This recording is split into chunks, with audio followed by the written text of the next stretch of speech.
제일 많이 보는 패턴이 이거거든요. 정말 어렸을 때부터 영어에 노출 많이 된 애들이 많이 친구들이 되죠. 많아요. 예, 예. 고등학교 2학년 때까지 이제 영어를 어느 정도 하다가 이제 고3이 되면서 이과 계통 공부를 해야 되고 이제 탐구 같은 거 많이 해야 되니까 영어를 놔버렸어요. 고등학교 2학년 11월 모의고사까지 거의 만점에 가까운 1등급이 나왔어요. 9평을 치고 난 다음에 저한테 찾아와요. 선생님 저 처음으로 2등급 떴어요. 어떡해요? 미국에 그렇게 4년씩 살다 오고 영유 나오고 영어를 일상 회화로 항상 쓰고 하는 친구들도 네. 영어를 한 9개월 놓으면 등급 그렇게 떨어져요.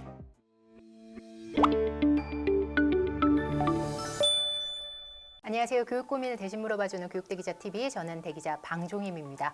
신학기를 맞아서 수능 영어 확실하게 대비할 수 있는 로드맵 알려드리도록 하겠습니다. 네, 안녕하세요. 간만에 뵙겠습니다. 저는 메가스터디에서 영어 강의를 하고 있는 조정식이라고 합니다. 반갑습니다. 네, 오랜만이에요. 네, 예. 거의 1년... 1년 조금 넘은 그쵸? 것 같아요. 그 영상 너무너무 잘 돼가지고 네. 지금 저희가 쇼츠로도 많이 활용을 하고 있습니다. 아, 그래요? 이제 앞으로 남은 기간 동안 2024학년도 수능을 어떻게 효과적으로 준비할 수 있느냐, 이 주제로 말씀을 나눠보려고 하는데요. 그러려면 작년도 수능 출제의 경향을 좀 알아봐야 될 것 같아요. 네. 작년도에 어떻게 분석을 하셨는지요? 일단 이제 2023학년도 수능이 영어가 불수능이란 말이 굉장히 많았어요. 근데 이게 뚜껑을 좀 열어보고 제대로 좀 조사를 해봐야 될 필요가 있는데 보통 저희가 불수능이라고 얘기하면 딱 먼저 생각나는 게 1등급 비율이 적었을 거다 그렇죠. 이거잖아요. 네네. 근데 사실 뚜껑 열고 보면 2022학년도 수능에 비해서 1등급 비율은 늘었어요. 맞아요. 거의 한 1.5% 정도. 6에서 7%. 네. 근데 왜 불수능이었냐? 2등급까지의 누적 비율은 준 게 맞아요, 또. 이런 거죠. 1등급과 2등급을 가르는 킬러 문제는 줄었다.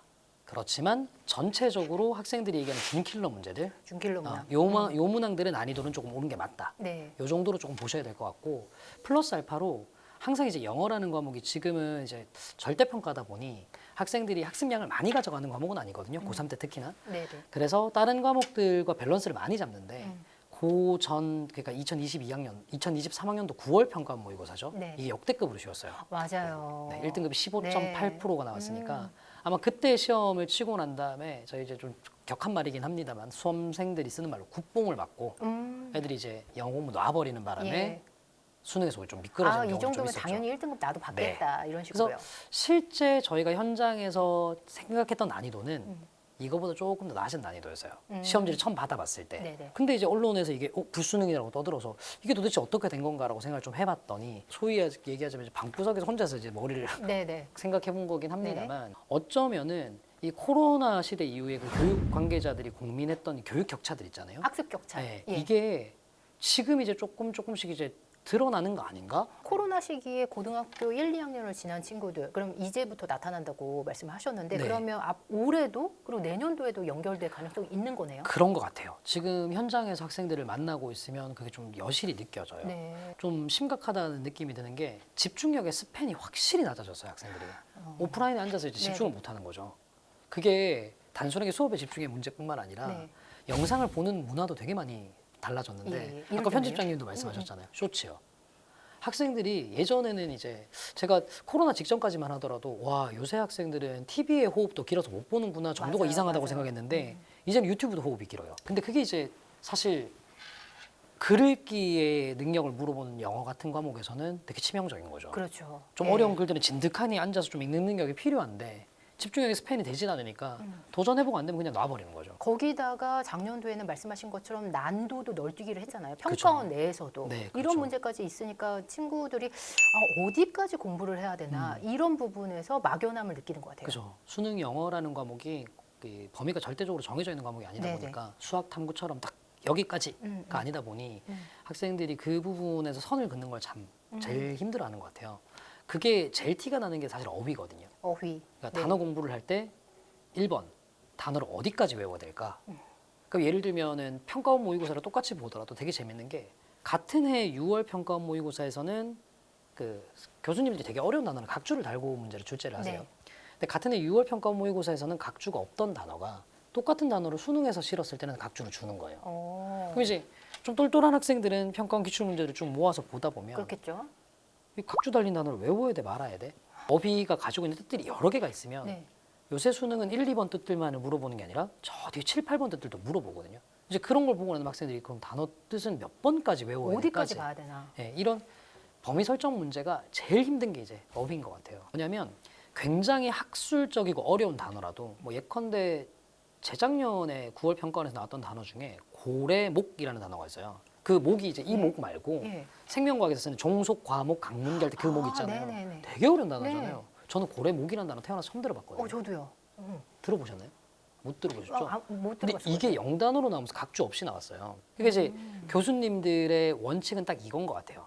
이 단어는 고등학교 수준에서 외울 수 없는 단어더라도 지문을 이해하는데 꼭 필요한 단어까지는 아니야. 왜냐면 저희가 이제 한글로 돼 있는 글을 읽더라도 네네. 처음 보는 단어들이 나와도 의미 딱히 유추 안 해도 그냥 읽을 수 있는 것들 있잖아요. 이 단어 모른다 치고 읽어가자. 네네네. 그러니까 그런 정도는 어휘를 각주를 안 주신다. 그러니까 다만 학생들이 알 것 같은 단어더라도 단어의 의미를 아까 말씀드렸던 것처럼 1번 뜻 정도까지만 학생들은 외웠을 것 같은데 이 문장에서는 한 3번 뜻 정도로 해석해야 깔끔하게 해석된다 싶은 각주를 주시는 것 같아요. 제가 이제 드리고 싶은 이 조언은 일단 평가원에서 출제됐던 문제들은 네. 각주로 나와 있는 단어들도 외우는 걸 원칙으로 한다.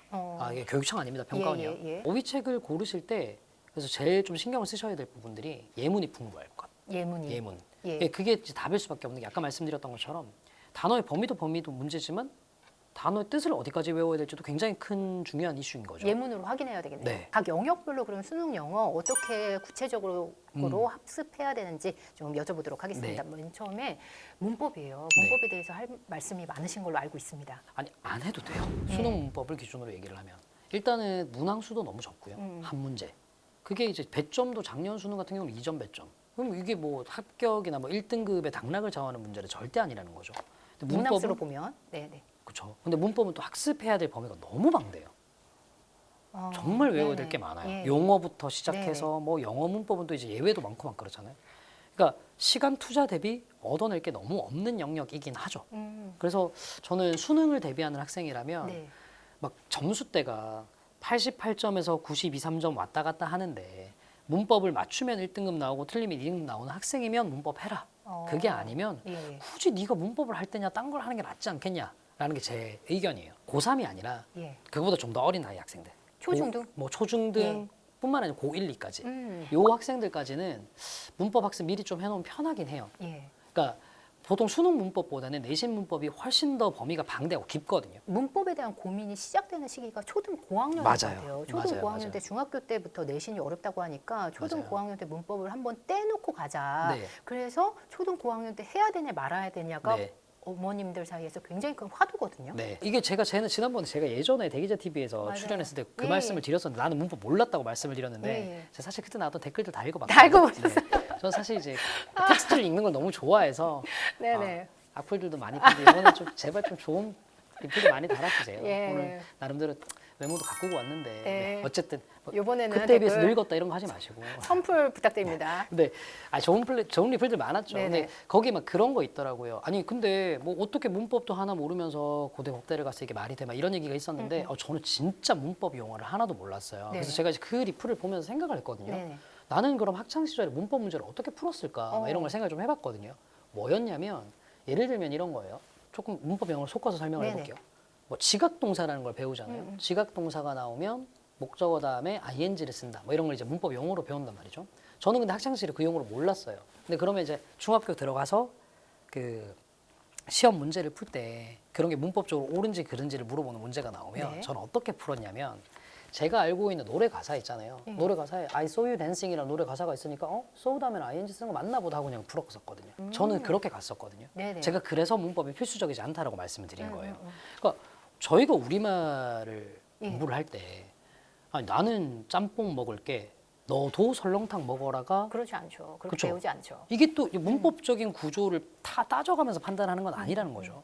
근데 아마 그 댓글이 남겨진 이유는 아마 그랬을 것 같아요. 우리 세대 학교에서는 문법 용어 위주로 배웠잖아요. 그렇죠. 근데 아직도 내신에서는 그 문화가 네. 있으니까. 네, 그래서 제가 문법이 네네. 필수가 아니라고 얘기를 한 거예요. 특히나 초등학생들한테. 초등학생들한테 문법이 필수가 아니라고 하는 이유가 딱 그거예요. 용어요.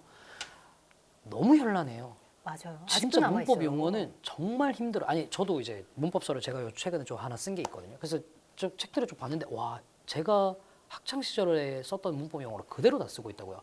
복합 관계 부사 막 이런 뭐 정말 어려운 문법 용어가 많아요. 네네. 근데 저는 학생들한테 와 닿는 용어일까? 요즘 싶은 아이들이 거예요. 이렇게 달라졌는데. 그러니까요. 기본적으로 알아야 되는 용어들은 있어요.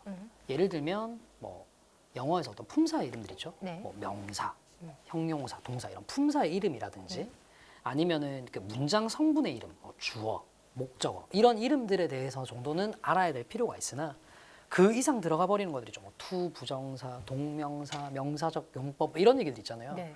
이런 것들은 그냥 어렸을 때 안 배웠으면 좋겠어요. 그러니까 이게 학생들한테 얘기를 딱 들어보면요. 그 초등학교 고학년에서 그 네. 중학교 딱 들어가면서 문법 용어가 어려워지기 시작하는 그 맞아요. 시점. 그 시점에 학생들이 문법 용어를 보면서 느끼는 두려움이 수학에서 방정식을 처음 봤을 때, 음수 체계가 처음 나왔을 때 느끼는 두려움이랑 거의 비슷한 거더라고요. 그때부터 수포자 생기는 거예요. 네.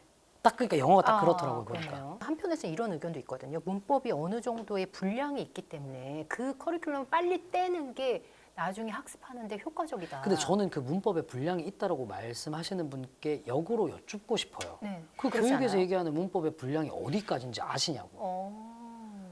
문법의 분량이라는 게 진짜로 터무니가 없어요. 예를 들면 수능에서 가이드된 문법이 그렇게 커리큘럼이 정해진 게 없어요? 수능에서 그 평가원에서 얘기하는 어법은요. 네. 굉장히 심플해요.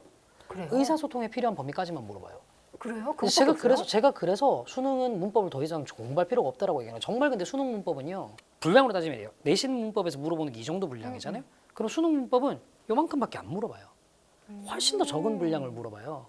문법 용어도 몰라도 되고요. 네. 그게 이제 일선에 계신 교수님들은 아는 거죠. 그게 필요가 없다라는 걸. 네네. 근데 이제 말씀하시는 그 문법 체계가 뭐 범위가 정해져 있다라고 얘기하시는 분들은 모르겠습니다. 그 일반적으로 고등학교 시중에 돌아다니는 뭐 문법서를 기준으로 말씀을 하시는 네네. 것 같은데 그것도 사실 되게 구닥다리거든요. 네. 일단 문법서를 딱 보면 제일 먼저 생각나는 게 우리 보통 1, 2, 3, 4, 5형식부터 생각하지 않나요? 맞아요. 예, 예. 그거 언제 나온 이론인지 아세요? 너무 오래됐을 것 같아요. 성문 기초 뭐 이때부터. 그게 1905년에 정말요? 네, 어니언이라는 분이 영어 문장의 모든 패턴을 5개의 패턴으로 나눌 수 있다 해가지고 만들어 놓은 게 아니 뭐, 이렇게나 오래됐어요? 네. 100년도 넘은 거네요? 넘었죠. 아, 그렇죠. 100년이 넘었네요. 예. 어머나? 지금 2023년이구나. 근데 왜 그게 아직까지 남아 있을까요? 안 남아 있어요. 여기에만 있는 거예요. 여기랑 예. 일본에만. 근데 요번에 문법 관련해서 교재를 내신 걸로 알고 있어요. 아, 네네네. 의미는 뭔가요? 괜찮아 어법으로 이번 내셨는데 이게 어떤 학생들, 어떤 그 목적으로? 답답해서 내가 낼게 이 느낌이거든요. 예. 답답해서 내가 낼게. 그 아까 말씀드렸던 것처럼 이렇게 아직도 시중의 문법서들은 학교 선생님들이 문법 문제를 내는 방식도 못 따라가고 있어요. 아까 말씀드렸던 것처럼 학교에서 1, 2, 3, 4, 5형식을 묻지 않는데 시중 교재들은 1, 2, 3, 4, 5형식을 묻는 문법 문제가 나오는 거죠. 네네. 학교 선생님들도 투부정사 용법을 묻지 않는데 네. 아직도 투부정사 용법을 가르치는 시중 문제집들이 많단 말이죠. 저는 이게 좀 어이가 없는 거예요. 그래도 팔리나 봐요. 이게 원래 불안감을 이용한 마케팅은 어디든 다 통하는 거니까. 그래서 맞아요. 요번에 이제 낸 어법책은 문법책은 이 수능 대비용은 아니고요. 정확하게 고등학교 내신을 대비하려면 이게 맞는 루트고 이 정도만 해도 내신 문법은 충분히 대비가 된다라는 걸 수능 보여주기 위해서 대비용이 아니에요? 네. 이 정도만 내신 해도 대비용이구나. 네. 아니 그래서 이제 온라인에서 제가 강의를 할 때도 제가 올해 초에 이 네. 책이 나올 거라고 얘기를 하면서도 예. 야 이건 수능 대비하는 애들 거 아니니까 그 고1, 2 학생들 내 수업 들을 때 내신 대비를 해야 되면 네. 요 문법책 들어 네. 이렇게 얘기를 했었거든요. 네. 선생님은 기본적으로 수능 영어에서 문법이 그렇게 큰 중요한 요소는 아니라고 생각을 하시니까요. 네, 그것도 그렇고 내신 문법이 수능 문법보다 어려워요. 아, 그래서 내신 문법을 건드려야 되면 수능 문법만 공부해야 되는 학생들은 하지 않아도 될 공부도 해야 돼요. 그건 전 너무 비효율적이라고 생각해서 네네. 내신 문법 용어로 이번에 따로 책을 하나 냈죠. 이 정도만 하면 된다. 네. 아.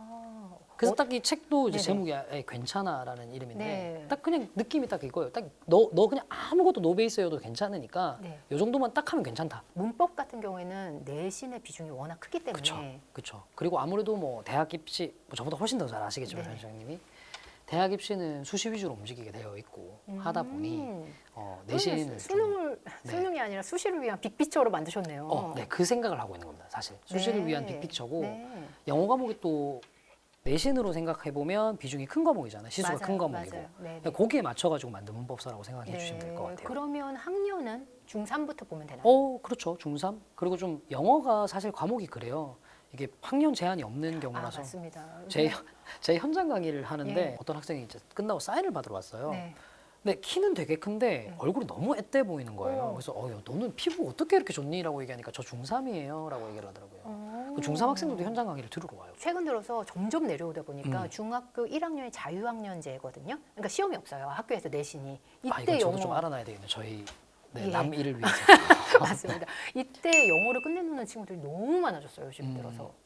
아 근데 저는 그거에 대해서도 할 말이 너무 많아요. 네, 한 번만 해주세요. 그 선생님. 학부모님들 그 영어를 언제까지 끝내놓는다는 생각을 왜 하시는지 모르겠어요. 제일 많이 보는 패턴이 이거거든요. 대치동에 있는 학생들이 정말 어렸을 때부터 영어에 노출 많이 된 애들이 많이 친구들이 되죠. 많아요. 예, 예. 미국에서 한 4년 살다 왔어요. 아빠가 뭐 주재원으로 가셔서 같이 갔다 왔어요. 이런 친구들이에요. 너무 미국에서 한 많죠. 4, 5년 살다 왔어요. 그 친구들이 고등학교 2학년 때까지 이제 영어를 어느 정도 하다가 이제 고3이 되면서 이과 계통 공부를 해야 되고 이제 탐구 같은 거 많이 해야 되고 네네. 영어를 놔버렸어요. 네, 네. 영어 아예 손도 안 대는 거죠. 어.